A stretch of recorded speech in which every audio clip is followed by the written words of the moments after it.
Welcome back to another section of the Ultimate Django course. In this section, we'll use Django migrations to generate our database schema based off of the models we built in the previous section. So we'll talk about making migrations, running them, reversing them in case we make mistakes. We'll also talk about populating our database. So by the end of the section, we'll have a production-grade database that we can query in the next section. So let's jump in and get started.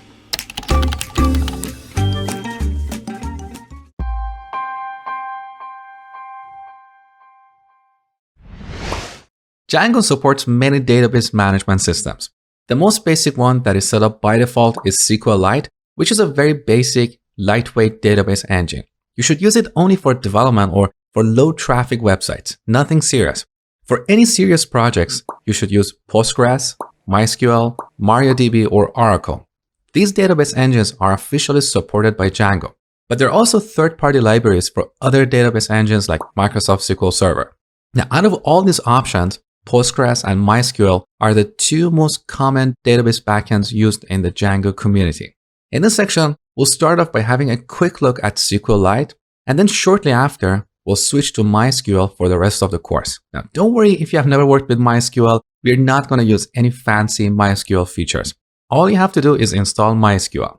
Now, if you don't want to use MySQL and prefer a different database engine like Postgres, that's totally fine with me. But I'm not going to cover connecting the project to Postgres. You need to research it on your own. So next, we're going to talk about creating migrations.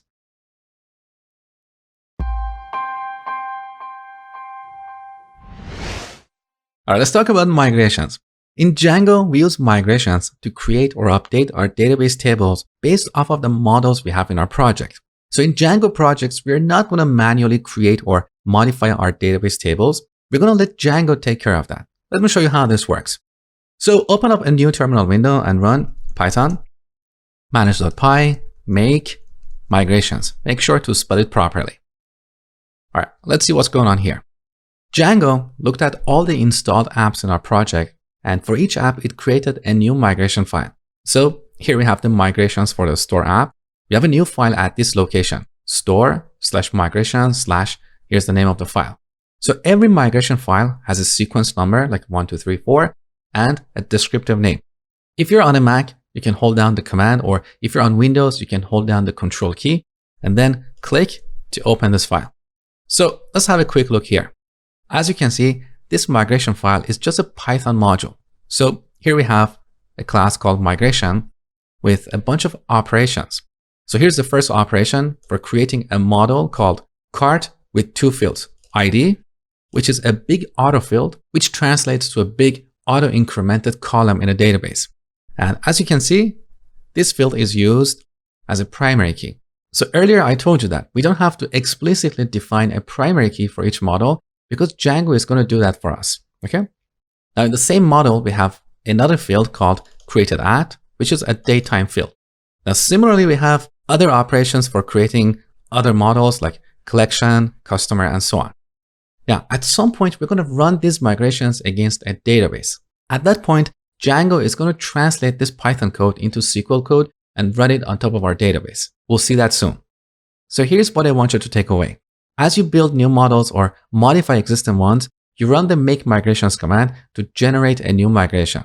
Let's go through this exercise a couple more times. So let me show you a cool trick. Let's say we want to quickly jump to the product class. We can hold down the command key on Mac or control key on Windows and press T. This is the go to symbol command. You can find it on the top under the go menu. So here we have go to symbol in workspace, and the shortcut is command and T on Mac. So if we search for product, we can find all symbols that contain the word product. A symbol can be a class, a function, a variable, and so on.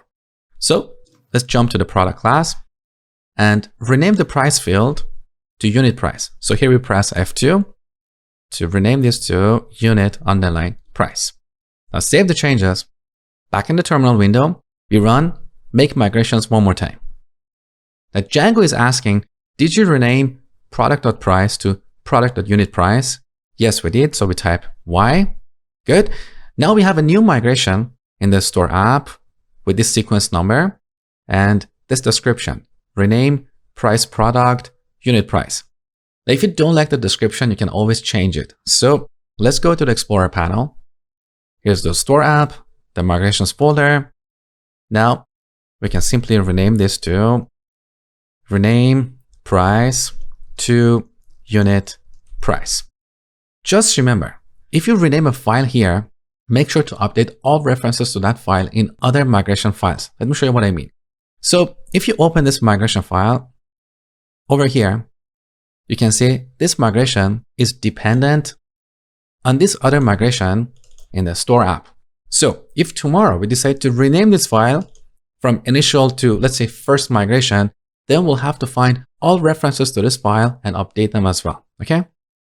So now we have a new migration, and in this migration, we have a different kind of operation. Instead of a create model operation, we have a rename field operation. So when we run this migration, Django will go to the product table and rename the price column to unit price. Okay. Now back to the terminal window, we haven't made any more changes. So if you run make migrations one more time, Django says no changes detected.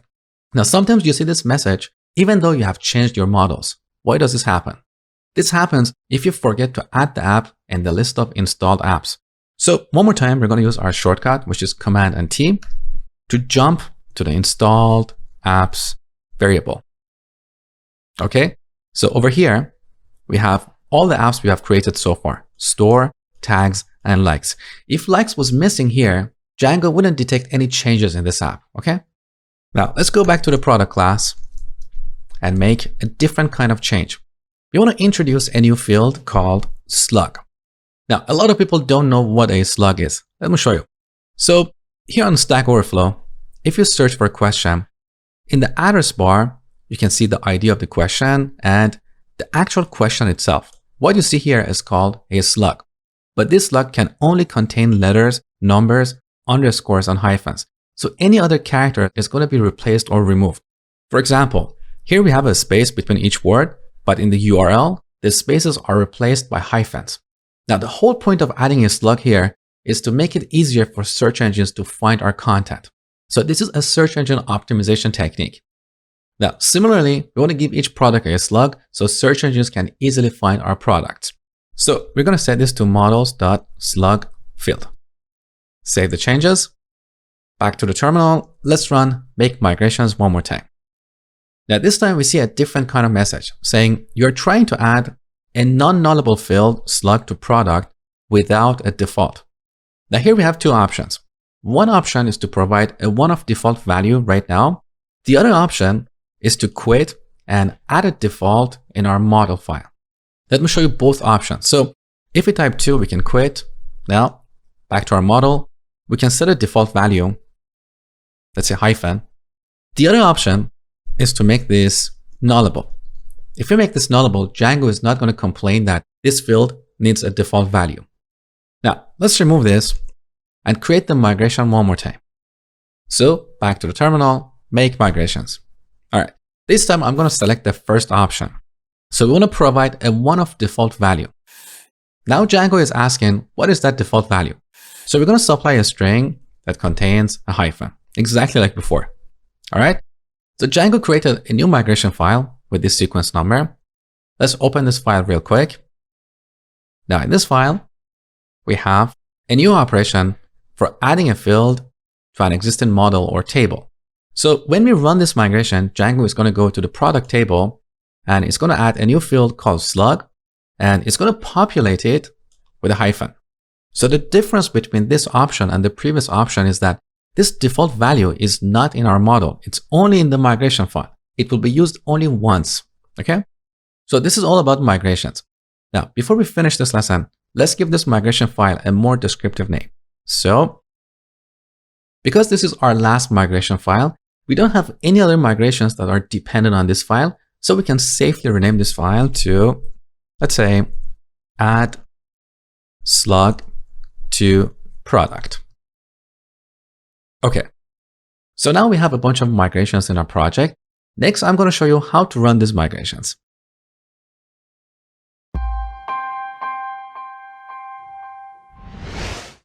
So now we have a bunch of migrations where each migration describes a set of changes.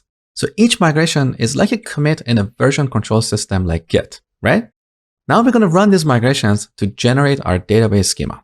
So here in the terminal, we run Python manage.py migrate. All right.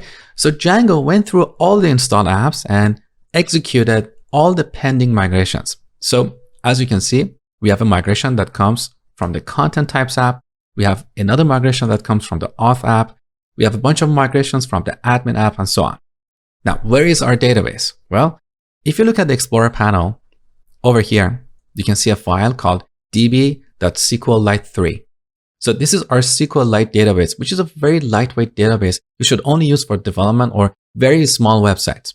Now, here in VS Code, I have an extension called SQLite, which we can use for opening a SQLite database. So if you don't have this extension, go ahead and install it. There are also other tools, like there is a tool called DB Browser for SQLite, which you can get from sqlitebrowser.org. It's a free but crappy application, but it gets the job done. We're going to use it only in this lesson because from the next lesson, we're going to switch to MySQL, okay? So install this extension and then bring up the command palette. So on the top, you can go to View menu and open the command palette.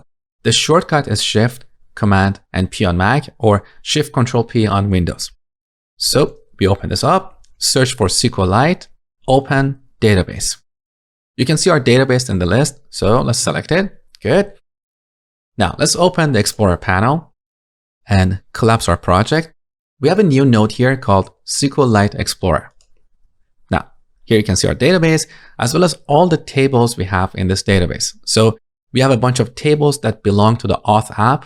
These tables are used for authenticating and authorizing users. We'll talk about them later in the course. Then we have 3 tables that are used by Django to do its job. Again, we'll look at this soon. We have 1 table that belongs to our Likes app. We have a bunch of tables that belong to the Store app. And as you can see, all these tables are named using singular names. So we have address, cart, cart item, collection, and so on. If you don't like singular names, you can always change them. I'll show you how to do that later in this section. We also have a couple of tables that belong to the Tags app, okay? Now, let's open the migrations table. So we right click on it and select Show Table. This table keeps track of the migrations that have been applied to this database. So the first migration comes from the Content Types app. Here's the name of the migration, and here you can see the date and time this migration was applied. So currently we have 22 migrations applied to this database. And that means if we go back to the terminal and run the migrate command one more time, nothing is going to happen because all the migrations we have in this project have been executed. So using this table, Django can tell which migrations have been applied and which migrations haven't. So this is how we can run our migrations. Now we have another command called SQL migrate. And using this command, we can see the actual SQL code that is sent to our database at runtime. For example, if you want to see the SQL code for the 3rd migration in the Store app, here we type the name of our app and the sequence number of our migration file. So this is the actual SQL statement that Django will send to our database. And this will be dependent on the database backend we use. So currently we're using SQLite. Later, when we switch to MySQL or a different backend, the SQL code that will be generated will be different, okay? Now, one last thing before I finish this lesson. Is it SQL or SQL? Well, this language was originally called SQL, which is short for Structured English Query Language. But SQL was a trademark of an aircraft company. So IBM didn't want to get into legal issues. That's why it changed the language to SQL. Now, some people prefer to call it SQL. Other people call it SQL. So don't hate me for calling it SQL. That's just my preference. Now, what about MySQL? Isn't that MySQL? Well, according to MySQL team, they prefer their tool to be called MySQL, but they don't mind it if you call it MySQL. So I personally call this tool MySQL, but I prefer to refer to the language as SQL. And now a little exercise for you. Add the zip field to the address class, create a migration, run it, and then inspect the migrations table so you see the whole workflow in action.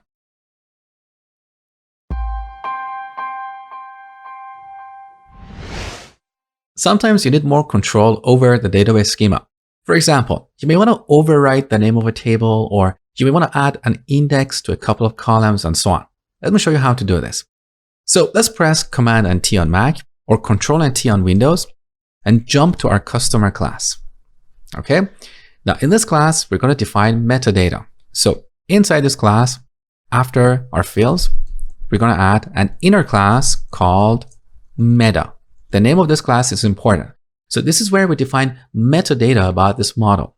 Now, here we have a bunch of options. If you simply search for Django model metadata on this page, you can find all the available options here. So we have DB underline table for specifying the table name. We can also set the ordering that will be used by default when querying objects. We can also create indexes and so on. So let's look at a couple of examples. So back to our code. Here I'm going to set DB underline table to store underline customers. So here I'm using a plural name.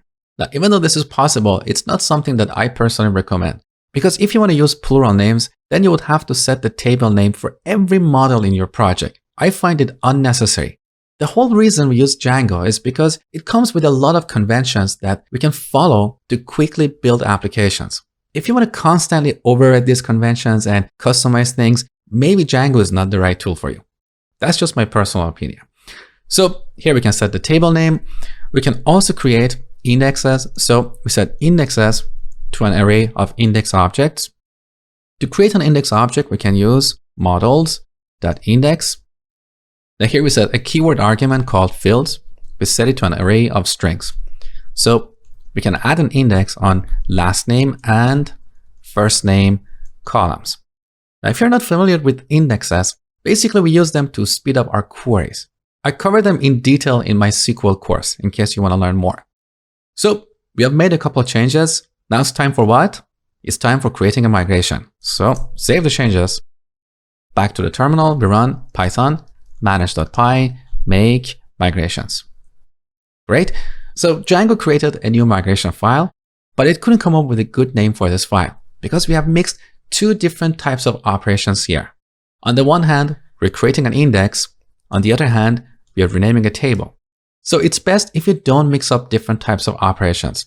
Write a bit of code to solve a specific problem, create a migration, and then move on to the next problem. Okay. So I'm going to leave this file as is. Now let's run this migration. So Python manage.py migrate. Good. Now let's open up our database one more time. So here in the Explorer panel, here's our database. I'm going to refresh. Good. Now look at the name of our table. Now we have a plural name here. But look, this is not consistent with other tables. That's why I personally think we should stick to the default convention in Django. So in the next lesson, I'm going to show you how to undo the last migration.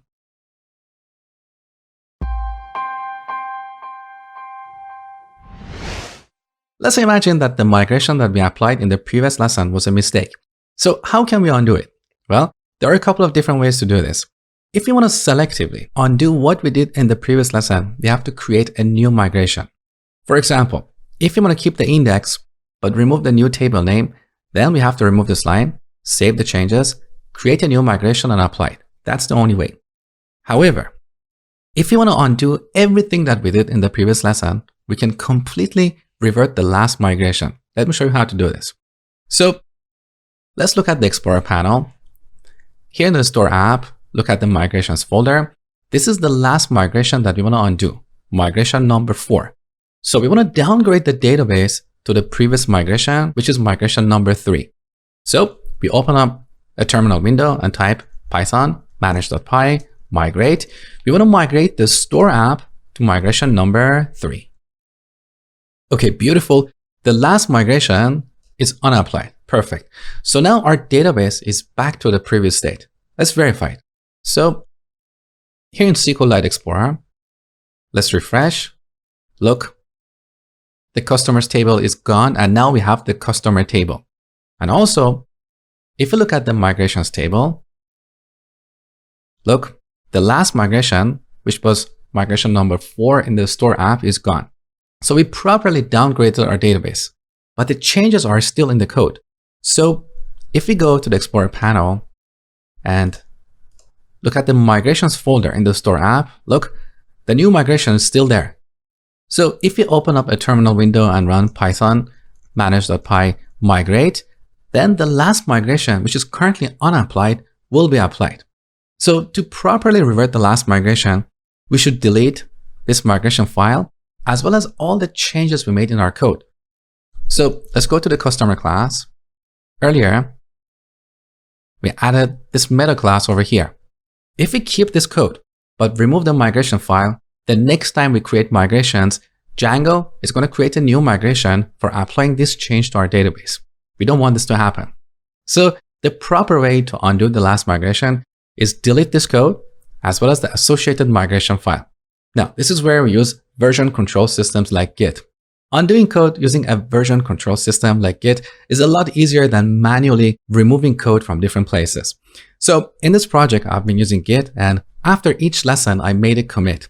So let's open up the terminal window and run git log -- one line. This shows the list of commits I've made so far. So here's my last commit, customizing database schema. And this is where I created metadata for the customer model. Now here we have this head pointer pointing to this commit. So to undo this commit, we have to make the head point to the previous commit. Now if this is all new to you, don't worry, just follow along with me. And if you're interested, I have a comprehensive course about Git on my website. So let's press Q here. Now to reset the head, we type git reset -- hard head ~1. So we want to move the head pointer one step back so it points to the previous commit. Okay, let's go with that. Great. Now all the changes we made in the previous lesson are gone. Let's verify it.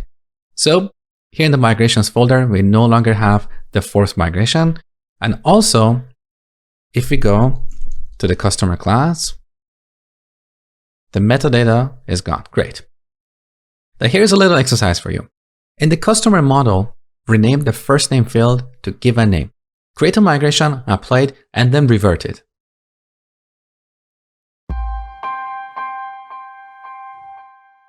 All right, from this lesson, we're going to switch to MySQL. If you don't like MySQL, you can use someone else's SQL. That's totally fine with me. But let's see how we can install MySQL on your machine. If you already have MySQL, feel free to move on to the next lesson. So open up your browser and head over to mysql.com. Then go to downloads. On this page, down the bottom, you'll see a link called MySQL Community Downloads. Now over here, we're going to download MySQL Community Server. Now on this page, you can select your operating system. So I'm on a Mac, and then we're going to download the latest version. Now on this page, you don't have to sign up or log in. There is a link down the bottom. So let's just start the download. Great. So open this DMG file or setup wizard on Windows. So here we have a setup wizard, pretty simple, but there is one thing that I want to highlight here. Let's click on continue, and again, agree, and install. Now here it's asking for your computer's password. This is the password that you use to log in. So let's type that in. Now on this page, we can select a password for login into MySQL. This is different from the password you use to log into your computer. So we're going to select use strong password encryption, click on next, and then here we type the password for the root user of MySQL. So I'm going to type a complex password here, and then finish. Now once again, it's asking for my computer's password, so let's type that in. All right, the installation was completed successfully. Great. If you have any problems, if you get any errors, the best way is just to Google the error, because every computer is different. Unfortunately, I cannot help you resolve the errors on your machine. So now that we have MySQL, next we're going to talk about GUI tools for connecting to MySQL.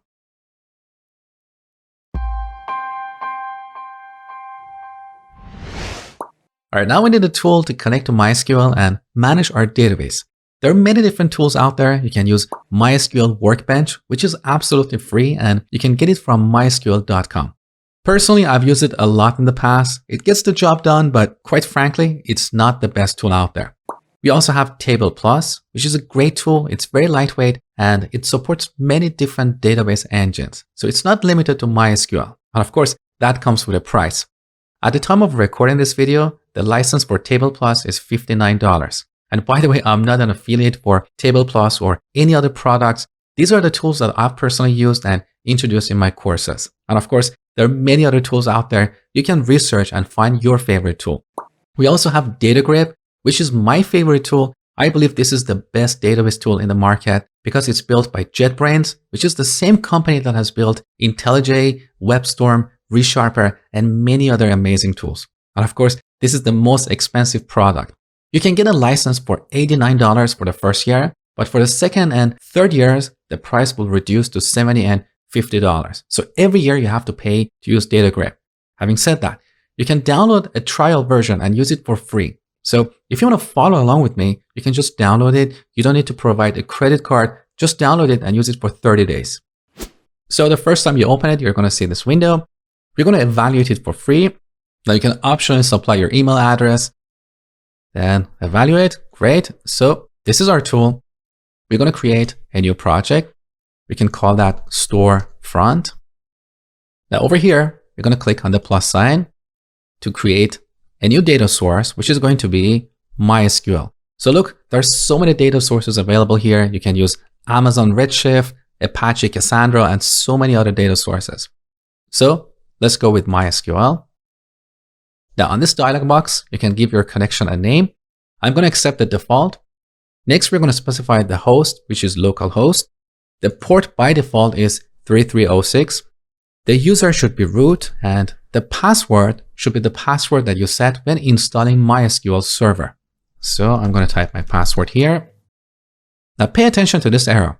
We have missing driver files. So let's download them. Good. Now let's test the connection. We get this error saying server returns invalid time zone. So let's set the time zone. Now over here, let's set the time zone to UTC. Press tab and test the connection one more time. Okay, we successfully connected to MySQL server. Perfect. Let's click on OK. Now let's right click on localhost and go to new query console. Now in this console window, we can type SQL commands. So for this course, we're going to create a database called Storefront. We have to create the database first before we can connect with it using Django. So even if you're not using DataGrip, let's say if you're using MySQL Workbench, you need to create a database called Storefront or whatever you want to call it. Now, to execute this, we click on this icon. Good. So we have a new database called Storefront, and we're going to use this in the next lesson.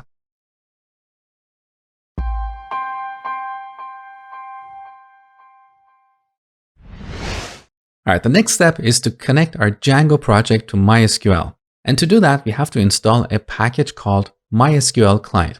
So here in the terminal, let's run pip-env install MySQL client. Make sure to spell it properly.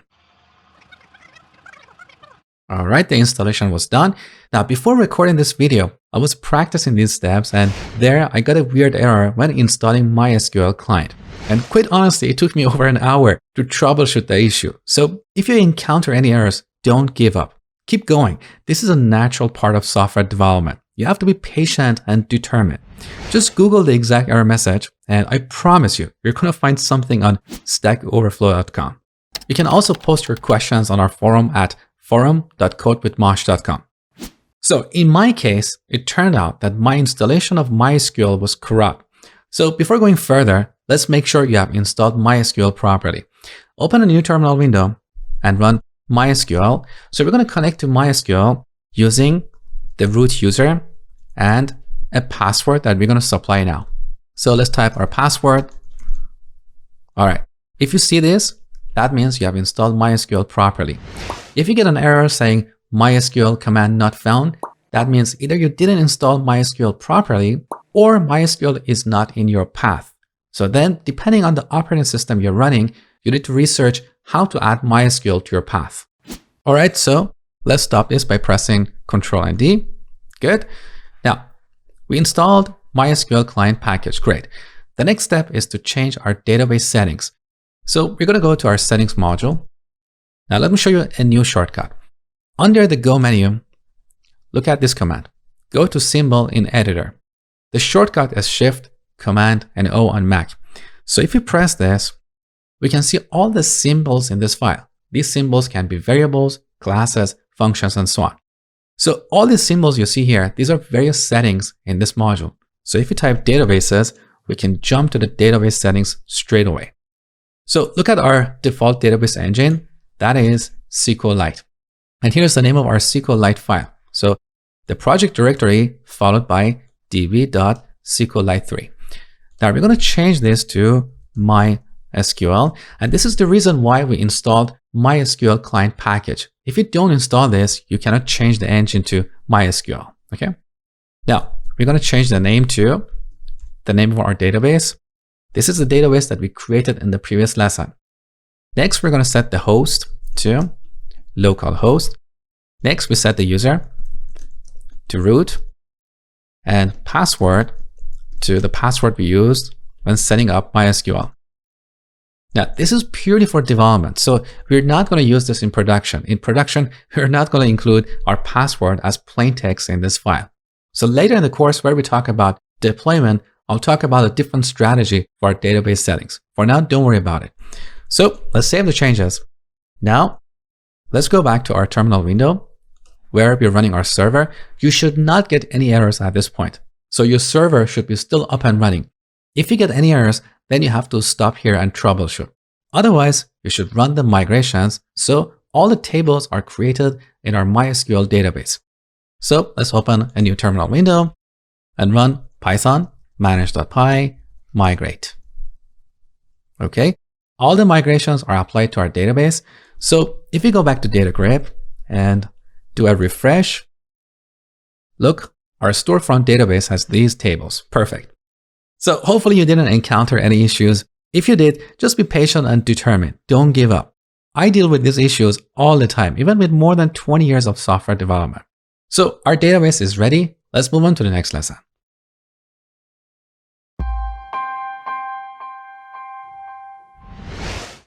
Sometimes we need full control over generating or updating our database schema. This is really easy with Django. All we have to do is create an empty migration, and there we can write any arbitrary SQL code. Let me show you. So here in the terminal, we type Python manage.py make migrations. We're going to go in the store app and create an empty migration. Okay, so now we have a new migration, migration number 4 with this name. Of course, we can change the name to something more meaningful. Now, let's open this file. In this file, we have an empty migration, so the operations array is empty. Now here we can use migrations.runSQL. So this is a class that is defined in the migrations module that is imported on the top. We can create an instance of this class. And here in the constructor, we supply 2 SQL statements. The first one is for upgrading our database. The second one is for downgrading it. So here we can use triple quotes in Python to break down our SQL statements into multiple lines. So for this demo, I'm going to insert a new record into the collection table. So store underline collection. We want to set the title column. And for the value, I'm going to use collection 1. Okay. Now using the same technique, we could also create a stored procedure, a function, a view, and so on. Now, as I said, this first argument is for upgrading our database. So as a best practice, we should supply a second argument, even though it's optional, because if you fail to do this, then you won't be able to revert this migration. Okay. So in the second statement, we want to undo what we did earlier.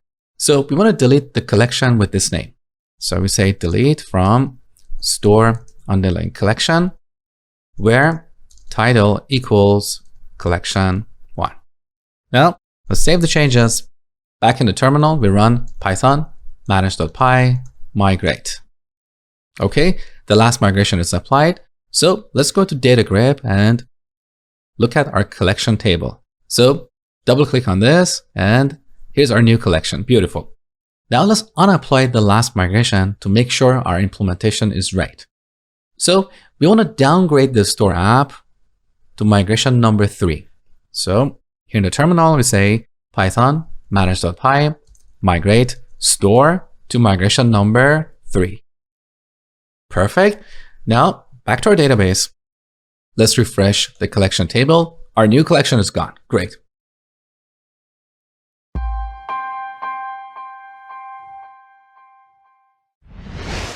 All right, the last thing we're going to do in this section is populating our database with some dummy data. And for that, we're going to use a great website called Mockaroo.com. It's one of my favorite tools. So let's say we want to populate our customers table. Over here, we can specify our columns and their type. So we have ID, which is a number. We have first name, which is a first name column. So this tool will generate a bunch of random first names for us. Okay. Similarly, we have last name, email. Now, instead of gender, we're going to use phone. So I'm going to change the type of this column to phone. Now we can optionally specify the format for the phone. I'm going to leave it as is. Next, we need to add the birth date column. And for that, we're going to use a date column. And I'm going to change the format to this format, 4 digits for the year, followed by 2 digits for the month and the day. Now we should also add another field for the membership. So if you recall, in this column, we can have B for bronze, S for silver, or G for gold. So I'm going to change the type of this to regular expression. And over here, we can type any valid regular expressions. If you're not familiar with regular expressions, you can click on this and see some examples. So what I'm going to type here is a pair of parentheses. And inside the parentheses, I'm going to type B or S or G. So one of these characters will be used to generate the values for this column. Okay. Now over here, we can specify the number of rows to generate. I think 1,000 is good for customers. Next, we can specify the format, which can be CSV, JSON, tab delimited, SQL, and so on. I'm going to select CSV for now and preview our data. So this is what we're going to get. We're going to get 1,000 customers with these values. Now we can download the CSV right away, or we can change the format to SQL. And over here, we specify the name of our table, which is going to be store underline customer. And then we can download our data. So now we have a SQL file. We can open this with DataGrip or MySQL Workbench to populate our table. So now I'm going to drag and drop this file onto DataGrip. So we have a bunch of insert into statements. Now on the top, make sure the current schema is storefront. If it's not, just select it over here. Then select all these rows and execute them. All right, so now we're done. Let's open a new query console for the storefront database and find the number of records in the customer table. So we type select count of everything from store underline customer. So as you can see over here, we have 1,000 records in this table. Beautiful. So we have reached the end of this section. Now I'm going to stop recording and generate data for a bunch of tables we're going to work with in the next section. So at the beginning of the next section, I will give you a SQL file to populate your database with dummy data. Okay? So that's it for now. I hope you learned a lot, and I will see you in the next section.